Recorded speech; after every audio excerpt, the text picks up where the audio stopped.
सरकार ने विपक्ष पर संसद में बाबा साहेब डॉक्टर भीमराव आंबेडकर पर गृह मंत्री अमित शाह की टिप्पणी को तोड़ मरोड़ कर पेश करने का आरोप लगाया। विपक्षी दलों ने टिप्पणी को लेकर विरोध प्रदर्शन किया। भारतीय नौसेना के अत्याधुनिक हाइड्रोग्राफिक पोत आईएनएस निर्देशक का नौसेना डॉकयार्ड विशाखापट्टनम में जलावतरण किया गया। मुंबई के पास समुद्र में एक नौका पलटने से 13 लोगों की मौत। चालू वित्त वर्ष के दौरान प्रत्यक्ष कर संग्रह में पिछले वर्ष की इसी अवधि की तुलना में 20% से अधिक की वृद्धि। और भारत और ऑस्ट्रेलिया के बीच बॉर्डर गावस्कर ट्रॉफी का तीसरा क्रिकेट टेस्ट मैच बारिश के कारण ड्रॉ। समाचार संध्या के साथ मैं विशाल शर्मा। सरकार ने विपक्ष पर गृह मंत्री अमित शाह की डॉक्टर आंबेडकर पर की गई टिप्पणी को तोड़ मरोड़ कर पेश करने का आरोप लगाया है। संसदीय कार्य मंत्री किरेन रिजिजू ने कांग्रेस पर डॉक्टर बाबा साहेब भीमराव आंबेडकर को अपमानित करने का आरोप लगाया। इतने सालों तक बाबा साहब भीमराव अम्बेडकर को अपमानित किया कांग्रेस पार्टी ने, वो काफी नहीं है, और भी अपमानित करना चाहते हैं। ये नहीं हो सकता है। बाबा साहब भीमराव अम्बेडकर के कदमों पर चलने वाले हम लोग हैं, और ये कांग्रेस पार्टी ना जीते जी बाबा साहब को सम्मान दिया और बाबा साहब का परिनिर्वाण के बाद भी फिर अपमानित करने का कोशिश की। पूर्व केंद्रीय मंत्री और भारतीय जनता पार्टी सांसद अनुराग सिंह ठाकुर ने भी इस मुद्दे पर कांग्रेस की निंदा की। कांग्रेस का काला चिट्ठा खोलने का काम अमित शाह जी ने किया है। उनकी सच्चाई को सामने लाने का काम किया है कि कैसे कांग्रेस सदा एससी, एसटी, ओबीसी विरोधी रही। ये जो सदा अंबेडकर विरोधी रहे, आज उनकी मजबूरी बन गई अंबेडकर जी की फोटो हाथ में लेकर उतरने की, क्योंकि कांग्रेस का चेहरा बेनकाब हुआ है। इससे पहले विपक्षी दलों ने गृह मंत्री अमित शाह की डॉक्टर आंबेडकर पर टिप्पणी के खिलाफ आज संसद भवन परिसर में विरोध प्रदर्शन किया।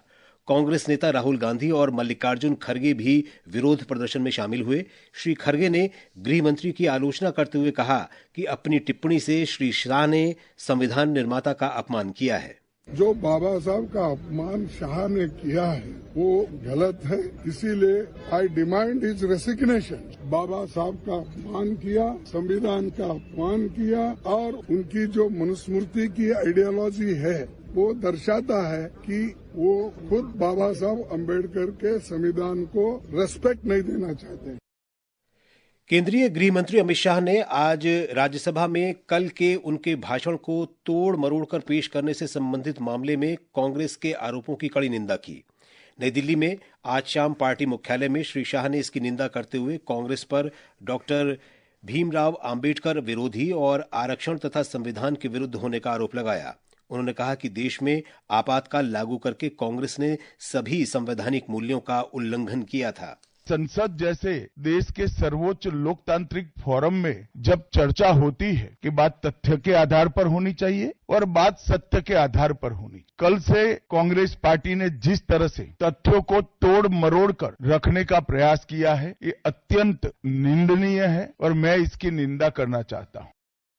श्री शाह ने आरोप लगाया कि कांग्रेस पार्टी की तथ्यों के साथ छेड़छाड़ करने और अनावश्यक हंगामा करने की प्रवृत्ति है। श्री शाह ने कहा कि संसद में संविधान पर हुई चर्चा का कांग्रेस के पास कोई जवाब नहीं है कि वो डॉक्टर भीमराव आंबेडकर, आरक्षण और संविधान के विरुद्ध है। श्री शाह ने कहा कि कांग्रेस पार्टी के कार्यकाल के दौरान बाबा साहब आंबेडकर का कोई भी स्मारक नहीं बनवाया गया, जबकि अन्य पार्टियां सत्ता में आईं तो उन्होंने स्मारक बनवाए। उन्होंने बताया कि नरेंद्र मोदी की नेतृत्व वाली सरकार ने बाबा साहब आंबेडकर के स्मरण में पंच तीर्थ विकसित किए। भाजपा के वरिष्ठ नेता अमित शाह ने कहा कि कांग्रेस ने कई दशकों तक डॉक्टर BR आंबेडकर को भारत रत्न नहीं दिया, लेकिन भाजपा समर्थित केंद्र की सरकार ने 1990 में उन्हें सर्वोच्च नागरिक सम्मान से सम्मानित किया। प्रधानमंत्री नरेंद्र मोदी ने आज डॉक्टर भीमराव आंबेडकर पर केंद्रीय गृह मंत्री की टिप्पणी पर कांग्रेस के आरोपों पर पलटवार करते हुए कहा कि श्री अमित शाह ने भारतीय संविधान के निर्माता का अपमान करने के कांग्रेस के काले इतिहास को उजागर किया है। सोशल मीडिया पोस्ट में उन्होंने कहा कि डॉक्टर आंबेडकर के प्रति उनकी सरकार का पूरा सम्मान और श्रद्धा है। संसद के दोनों सदनों में आज केंद्रीय गृह मंत्री अमित शाह द्वारा बाबा साहेब डॉक्टर भीमराव आंबेडकर का अपमान करने के विपक्ष के आरोपों के कारण हंगामा हुआ। इसके बाद दोनों सदनों की कार्यवाही दिन भर के लिए स्थगित कर दी गई। लोकसभा की कार्रवाई स्थगन के बाद दोपहर 2 बजे फिर शुरू होने पर सभापति ने विभिन्न मुद्दों पर विपक्षी सदस्यों के स्थगन नोटिस की अनुमति नहीं दी। विपक्षी दलों के सांसद श्री शाह की टिप्पणी पर माफी मांगने को लेकर नारेबाजी करते रहे। इसके बाद सदन की कार्रवाई कल तक के लिए स्थगित कर दी गई। राज्यसभा में भी इसी प्रकार की स्थिति रही। सदन की कार्रवाई स्थगन के बाद दोपहर 2 बजे फिर शुरू होने पर विपक्षी सांसदों ने इसी मुद्दे पर नारेबाजी की। हंगामा जारी रहने के कारण सभापति धनखड़ ने कार्रवाई कल तक के लिए स्थगित कर दी। समाचार कक्ष से करिश्मा राय। केंद्र सरकार ने कहा है कि वर्ष 2022-23 के पेराई सत्र के दौरान किसानों के गन्ने का 99.9% बकाया चुका दिया गया है। उपभोक्ता मामले, खाद्य और सार्वजनिक वितरण मंत्री प्रहलाद जोशी ने आज लोकसभा में बताया कि वर्ष 2024-25 के चालू पेराई सत्र के दौरान गन्ने की 11,141 करोड़ रुपए की कुल देय राशि में से किसानों को 8,126 करोड़ रुपए का भुगतान किया जा चुका है। एक राष्ट्र एक सदस्यता योजना में 30 प्रतिष्ठित प्रकाशकों की 13,000 से ज्यादा शोध पत्रिकाओं को शामिल किया गया है। इस योजना की शुरुआत शिक्षा मंत्रालय ने शोध पत्रिकाओं की देशव्यापी पहुंच सुनिश्चित करने के उद्देश्य से की थी। ये समाचार हमारी वेबसाइट www.newsonair.gov.in और हमारे न्यूज ऑन एआईआर ऐप पर भी उपलब्ध हैं। समाचार संध्या में आपका फिर स्वागत है। भारतीय नौसेना का अत्याधुनिक हाइड्रोग्राफिक पोत आईएनएस निर्देशक आज विशाखापट्टनम में नौसेना में शामिल कर लिया गया। रक्षा राज्य मंत्री संजय सेठ ने आईएनएस निर्देशक के जलावतरण समारोह में कहा कि भारतीय नौसेना आत्मनिर्भर भारत के अंतर्गत सर्वोत्तम जल सर्वेक्षण पोत बनाने के लिए प्रौद्योगिकी का भरपूर उपयोग कर रही है। सर्वेक्षण पोत परियोजना का दूसरा पोत आईएनएस निर्देशक जल क्षेत्र का सर्वेक्षण करने के साथ नौवहन और समुद्री परिचालन में सहायता के लिए तैयार किया गया है। लोकसभा अध्यक्ष ओम बिरला ने जलवायु परिवर्तन से निपटने के लिए विकास और स्थिरता के बीच संतुलन बनाने का आह्वान किया है। श्री बिरला ने आज नई दिल्ली में भारतीय वन सेवा के प्रशिक्षु अधिकारियों के एक समूह के लिए संसदीय प्रक्रियाओं और कार्य पद्धतियों के मूल्यांकन पाठ्यक्रम के उद्घाटन सत्र को संबोधित करते हुए ये बात कही। उन्होंने कहा कि जलवायु परिवर्तन विश्व के समक्ष सबसे बड़ी चुनौतियों में से एक है और भारत मिशन लाइफ के साथ इस चुनौती से निपटने में सबसे आगे है। दुनिया के अंदर सबसे बड़ी चुनौती है तो जलवायु परिवर्तन, और इस चुनौतियों से निपटने के लिए हमारी बहुत बड़ी दूरदृष्टि, हमारे संस्कार, विचार, हमारी कार्यप्रणाली हमेशा पर्यावरण के अनुकूल रही है। जब दुनिया पर्यावरण के अनुकूल जीवन शैली जीने लगेगी तो निश्चित रूप से हम पर्यावरण को सुरक्षित रख पाएंगे। आने वाले समय के अंदर हम वन को संरक्षण भी करेंगे और जलवायु परिवर्तन से निपटने में हमारे किए गए उपाय दुनिया के लिए मार्गदर्शन। विदेश मंत्री सुब्रमण्यम जयशंकर ने आज इस्राएल के विदेश मंत्री गिदोन साअर से फोन पर बातचीत की। सोशल मीडिया पर एक पोस्ट में उन्होंने कहा कि श्री साअर ने उन्हें मध्य एशिया में चल रहे घटनाक्रमों के बारे में जानकारी दी। श्री जयशंकर ने कहा कि इस्राएल के विदेश मंत्री ने दोनों देशों के बीच संबंधों को मजबूत करने के प्रयासों पर भी चर्चा की। प्रधानमंत्री नरेंद्र मोदी कुवैत के अमीर शेख मेशल अल अहमद अल जबर अल सबाह के निमंत्रण पर 21 और 22 दिसंबर को कुवैत यात्रा पर रहेंगे। ये किसी भी भारतीय प्रधानमंत्री की पिछले 43 वर्षों में पहली कुवैत यात्रा होगी।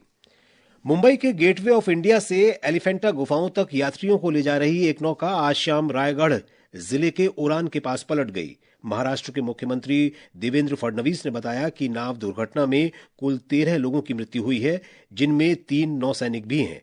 2 अन्य यात्री गंभीर रूप से घायल हुए हैं, जिनका इलाज नौसेना के अस्पताल में किया जा रहा है। उन्होंने कहा कि नौसेना, तटरक्षक बल और समुद्री पुलिस द्वारा बचाव कार्य जारी है। श्री फडणवीस ने मुख्यमंत्री राहत कोष से मृतकों के परिजनों के लिए 5-5 लाख रुपए की अनुग्रह राशि देने की घोषणा की है। राजस्थान में बीकानेर के महाजन फील्ड फायरिंग रेंज में आज प्रशिक्षण अभ्यास के दौरान भारतीय सेना के 2 जवान शहीद हो गए और 1 घायल हो गया। रक्षा मंत्रालय के प्रवक्ता ने बताया कि ये जवान टैंक में गोला बारूद लोड कर रहे थे, तभी चार्जर फट गया। उत्तराखंड के मुख्यमंत्री पुष्कर सिंह धामी ने कहा है कि जनवरी 2025 से राज्य में समान नागरिक संहिता लागू हो जाएगी। उन्होंने कहा कि उत्तराखंड इस कानून को लागू करने वाला देश का पहला राज्य बनने की ओर तेजी से आगे बढ़ रहा है। एक रिपोर्ट। उत्तराखंड में यूसीसी लागू करने के लिए शासन प्रशासन स्तर पर सभी तैयारियां पूरी हो गई हैं। आज देहरादून में उत्तराखंड निवेश एवं अवस्थापन विकास बोर्ड की बैठक में मुख्यमंत्री पुष्कर सिंह धामी ने अधिकारियों को यूसीसी लागू करने के निर्देश दिए। मुख्यमंत्री ने संसद में यूसीसी का जिक्र करने के लिए प्रधानमंत्री नरेंद्र मोदी और केंद्रीय गृह मंत्री अमित शाह का आभार भी जताया। साक्षी सिंह, आकाशवाणी समाचार, देहरादून। ये समाचार आकाशवाणी से प्रसारित किए जा रहे हैं। आयकर विभाग ने वित्त वर्ष 2024-25 के लिए कल तक 19,21,000 करोड़ रुपए का प्रत्यक्ष कर संग्रह किया है। ये कर संग्रह पिछले वित्त वर्ष की इसी अवधि की तुलना में 20% अधिक है। इसमें 9,24,000 करोड़ रुपए से अधिक के निगमित कर और 9,53,000 करोड़ रुपए के गैर निगमित कर शामिल हैं।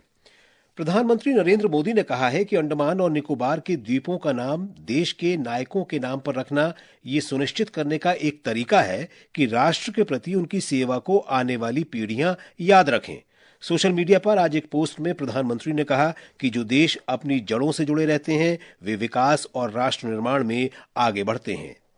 हिंदी के लिए वर्ष 2024 का साहित्य अकादमी पुरस्कार जानी मानी लेखिका गगन गिल को उनके कविता संग्रह मैं जब तक आई बाहर के लिए दिया जाएगा। आज नई दिल्ली में यह घोषणा करते हुए साहित्य अकादमी के सचिव श्रीनिवास राव ने बताया कि अंग्रेजी सहित सभी 21 भाषाओं के लेखकों को अगले वर्ष 8 मार्च को 1 लाख रुपए की नकद राशि और प्रशस्ति पत्र के साथ सम्मानित किया जाएगा। ब्रिस्बेन में भारत और ऑस्ट्रेलिया के बीच बॉर्डर गावस्कर ट्रॉफी का तीसरा क्रिकेट टेस्ट मैच बारिश के कारण ड्रॉ हो गया है। 5 मैचों की श्रृंखला में दोनों टीमें 1-1 की बराबरी पर हैं। चौथा टेस्ट मैच 26 दिसंबर से मेलबर्न में खेला जाएगा। इस बीच ऑलराउंडर रविचंद्रन अश्विन ने अंतर्राष्ट्रीय क्रिकेट से संन्यास की घोषणा की है। दिल्ली एनसीआर में वायु गुणवत्ता गंभीर श्रेणी में बनी हुई है। आज शाम 7 बजे औसत वायु गुणवत्ता सूचकांक 448 दर्ज किया गया। अंत में मुख्य समाचार एक बार फिर। सरकार ने विपक्ष पर संसद में बाबा साहेब भीमराव अंबेडकर पर गृह मंत्री अमित शाह की टिप्पणी को तोड़ मरोड़ कर पेश करने का आरोप लगाया। विपक्षी दलों ने टिप्पणी को लेकर विरोध प्रदर्शन किया। भारतीय नौसेना के अत्याधुनिक हाइड्रोग्राफिक पोत आईएनएस निर्देशक का नौसेना डॉकयार्ड विशाखापट्टनम में जलावतरण किया गया। मुंबई के पास समुद्र में एक नौका पलटने से 13 लोगों की मौत। चालू वित्त वर्ष के दौरान प्रत्यक्ष कर संग्रह में पिछले वर्ष की इसी अवधि की तुलना में 20% से अधिक की वृद्धि। और भारत और ऑस्ट्रेलिया के बीच बॉर्डर गावस्कर ट्रॉफी का तीसरा क्रिकेट टेस्ट मैच बारिश के कारण ड्रॉ। इसके साथ ही समाचार संध्या का ये अंक समाप्त हुआ। नमस्कार।